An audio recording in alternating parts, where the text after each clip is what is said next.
E minhas queridas, tudo bom com vocês? Eu espero que você esteja bem. O amigo de vocês vem aqui para falar uma coisa interessante, porque você está aí para você ouvir o que a gente tem para dizer. E o que a gente tem para dizer é sobre a nossa viagem de Teresina para Goiânia. Sim, nós fizemos recentemente uma viagem de Teresina para Goiânia e ela foi tranquila na medida do possível. E nós vamos trazer alguns dados sobre essa viagem que nós fizemos, sobre aquilo que a gente viveu, sobre aquilo que a gente pôde observar da questão do local e todo. Que foi muito tranquila, auspiciosa, foi muito boa de se fazer, mas tem algumas coisas que a gente precisa enumerar. Boa tarde, Jefferson. Um instante, Beto. Boa tarde, Beto. Tudo bem contigo? Tudo bem, graças a Deus. Bom, Beto. Beto, hoje nós temos um tema que é a continuidade do seu relato a respeito do seu retorno, da sua viagem à Fortaleza.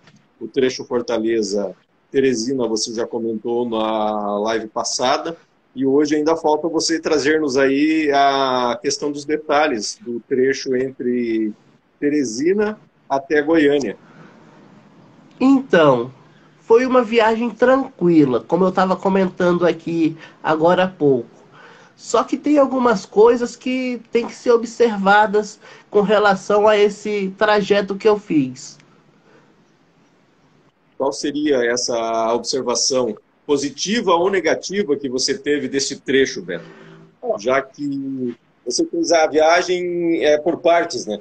Sim, na verdade, eu fiz um trecho Teresina-Goiânia muito bom, a empresa muito boa, o carro fantástico, o carro confortável.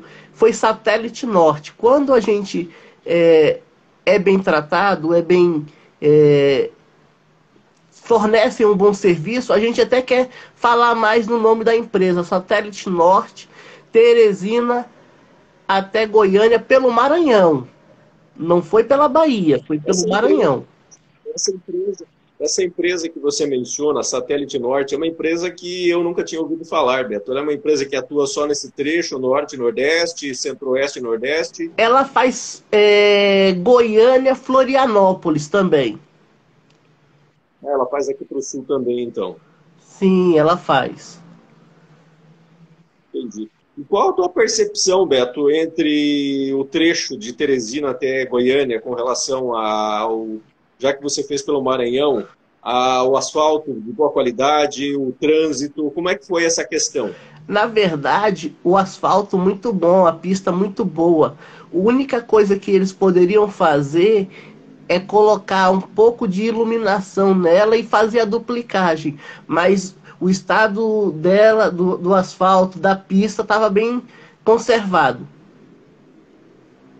E o carro de uma empresa que é uma empresa pouco falada, né? Eu digo pouco falada porque a gente não vê tanto a citação dessa empresa nos canais especializados, em ônibus e tudo mais.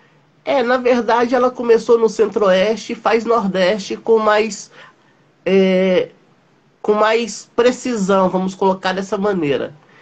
O carro limpo, eles toda hora verificando o banheiro, se precisava ser limpo, ser higienizado, eles cuidando da gente para que a gente pudesse ter um conforto de não ter mau cheiro no carro. Foi um duplo deck, foi 2 andares, foi da Marco Polo o carro, da Marco Polo. Interessante. Isso é importante até porque as pessoas que utilizam o trecho possam optar eventualmente por essa empresa, dado esse cuidado que a empresa tem com relação à higienização do carro, né? Porque tem várias empresas aí que a gente ouve falar, inclusive você já falou em outras lives aí, que a questão de higienização do carro não é das melhores. Sim, é verdade. E outra coisa, a higienização também depende muito de quem está dentro do veículo. Ou seja, nós fizemos a nossa parte, a empresa fez a parte dela. A gente manteve o carro limpo nas maneiras de quando eles foram limpos e a gente não sujou o carro. Porque toda vez que a gente parava para fazer alimentação, o carro era fechado, era trancado. Não ficava ninguém fazendo farofada dentro do ônibus. É importante, porque não é só a questão da empresa ter o cuidado com a higienização dos veículos, mas também o próprio usuário saber que se ele encontra sujo, ele tem que relatar aí aos responsáveis, mas aí é também responsabilidade do usuário não sujar para que aquele local fique o limpo o máximo de tempo possível. Isso é verdade, isso é verdade. E foi assim, foi um. Eu acho até interessante que chegou meia hora antes do horário previsto. Isso é pouco comum, porque a gente ouve muito que os carros, o sistema público de transporte no Brasil, principalmente o intermunicipal, interestadual, inclusive, ele acaba atrasando, chega com grandes atrasos, acaba tendo problemas mecânicos devido, às vezes, à questão de idade dos veículos, à questão de cuidação, à manutenção. Que bom que, no seu caso, houve esse cuidado da empresa com a higienização, também com o estado do carro, mas principalmente com a pontualidade, né, que chegou até antes do horário previsto. Isso. E outra coisa, eu não vou dizer aqui os valores não, mas é uma passagem bem em conta. Referindo a outras empresas, a passagem custo-benefício é muito bom. Isso é importante. O trajeto escolhido é usual pela empresa ou eles têm rotas alternativas para esse mesmo trecho de ponto A a ponto B? Não, eles fazem esse trajeto, é uma linha só, expandida, que ele faz. Nós passamos até pelo Tocantins. Ou seja, então ele sai da capital do Piauí, passa pelo Maranhão, entra no Piauí para depois entra no Tocantins para depois adentrar a Goiânia, a Goiás. Exatamente. Porque o Entendi. Maranhão ele é grudado no Tocantins. Inclusive nós tivemos um probleminha que os desavisados caíram, inclusive eu caí em estreito do Tocantins, porque tem estreito do Maranhão e tem estreito do Tocantins. O que separa é uma ponte. Ou seja, as duas cidades têm o nome de estreito, porém complementado com o estado. Estreito do Tocantins e Estreito do Maranhão. Isso. E eu caí numa esparrela no estreito do Maranhão. Qual o caso? Relate pra gente. Tem o ponto de parada, muito bonito, muito deslumbrante. E a gente parou lá para almoçar.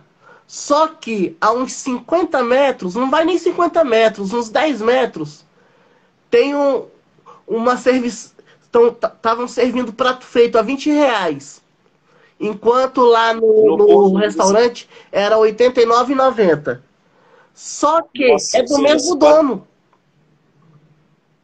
Aí que está a pergunta, Beto. Por que em um ponto onde, teoricamente, os ônibus param e o fluxo de pessoas é maior, o preço tem que ser maior? E enquanto no outro ponto, onde é mais simples, onde há algo um pouco mais de menos propaganda, onde eventualmente param caminhoneiros e motoristas de carro apenas, não, o preço é menor. Fica essa questão no ar também, né? Porque o proprietário, tendo essa percepção lá onde param os ônibus, por conta do fluxo maior de clientes, ele poderia ter um preço muito menor e ganharia dinheiro do mesmo jeito por conta do fluxo maior de clientes? Sim, eu concordo com a sua afirmação e acho que ela é verdadeira. Vale salientar que a gente também fez o trecho Brasília-Fortaleza, onde a comida era boa e o preço também razoável. Isso é interessante de mencionar também essa questão dos preços, né? Porque às vezes as empresas têm acordos com os proprietários de estabelecimentos às margens das rodovias para se tornar ali um ponto de parada daquela empresa de ônibus e uma base até para a questão de qualquer necessidade de eventual reparo no carro ou, enfim, coisas correlatas a esse tema, enquanto que os preços ali praticados, eles triplicam por conta disso, né? Então falta um pouco de percepção dos empresários brasileiros com relação a isso.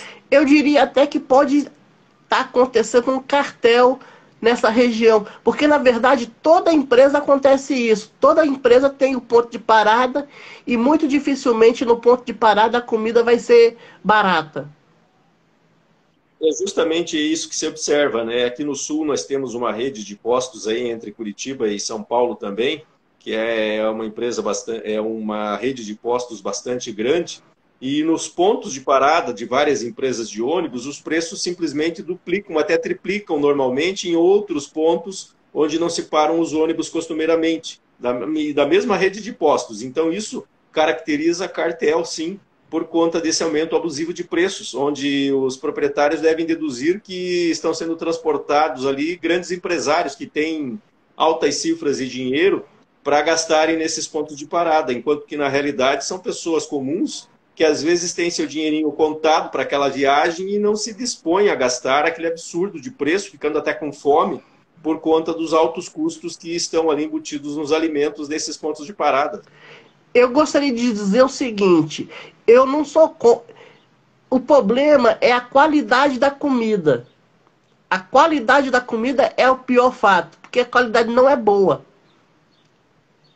Entra sim, sem dúvida alguma, a qualidade, mas também não dá para se descartar também a questão do preço, né? Justamente por isso, porque o preço maior, em detrimento a, no seu caso, aí 50 metros de distância, 100 metros de distância, um estabelecimento cobrando um valor baixo pelo alimento e ali caro, né? Eis a questão. Fica a pergunta no ar aí a ser respondida por algum empresário aí que atue nesse ramo. É verdade. Seria, nesse caso da sua viagem, seria somente essa observação que você faria de forma, digamos, crítica em relação à sua viagem? Somente ao ponto de parada e os preços absurdos? Só isso que eu gostaria de falar a respeito.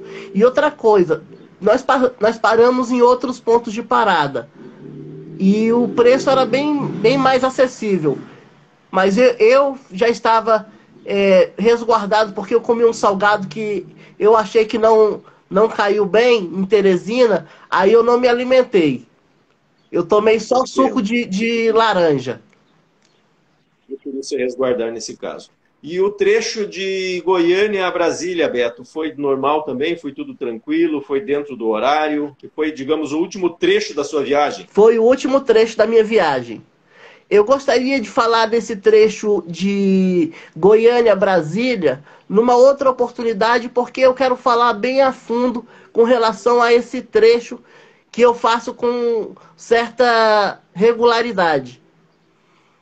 Perfeito. Uma outra pergunta antes de a gente encerrar essa live, Beto, é a questão da rodoviária de Goiânia. É uma rodoviária organizada? É uma rodoviária limpa? É uma rodoviária que tem, digamos, uma infraestrutura boa para o usuário, para o passageiro que lá desce ou que lá embarca? É um shopping dentro da rodoviária. Ou seja, é muito bem estruturada então. Tem cinema, tem lojas, tem praça de alimentação. É um shopping. Tem loja de calçados, loja de roupa, loja de eletrônicos. É um shopping. Ou seja, então é muito bem estruturada. É talvez uma das melhores rodoviárias do Brasil em termos de infraestrutura para o usuário. Pelo que eu conheço no Brasil, sim, é a melhor. Então, para a gente comentar aí esse trecho da viagem, e a rodoviária de Teresina, é boa? Melhorou bastante. Melhorou bastante. Ela tá hoje, eu coloco ali de 1 a 5, eu coloco 3, 3,75, 3,50 de nota. Então tem boa infraestrutura também. Ela passou por reforma. A única coisa que eu não gosto na rodoviária de Teresina é que deixou aquele saudosismo, porque era tombada patrimônio. Então, hoje é uma edificação nova. Entendo. Ou seja, se tornou, digamos, perdeu o glamour de outrora. Exatamente isso. Perdeu o glamour. Perfeito. Beto, tem mais alguma ressalva, algum comentário a ser feito nesse trecho da sua viagem aí entre Teresina e Goiânia? Não, eu acho que nós já falamos o bastante a respeito do trajeto. Perfeito. Vale lembrar que esse seu retorno foi por conta de uma ida até a Fortaleza para uma palestra que você fez aí há algumas semanas atrás, há poucas semanas atrás, 2 ou 3 semanas no máximo, né? Onde você lá esteve e a gente vem comentando a respeito aí, já comentamos em outras lives aí sobre sua ida de Brasília até Fortaleza, depois o retorno Fortaleza-Teresina e agora Teresina-Goiânia, que foi o trajeto que você optou por fazer para o seu retorno.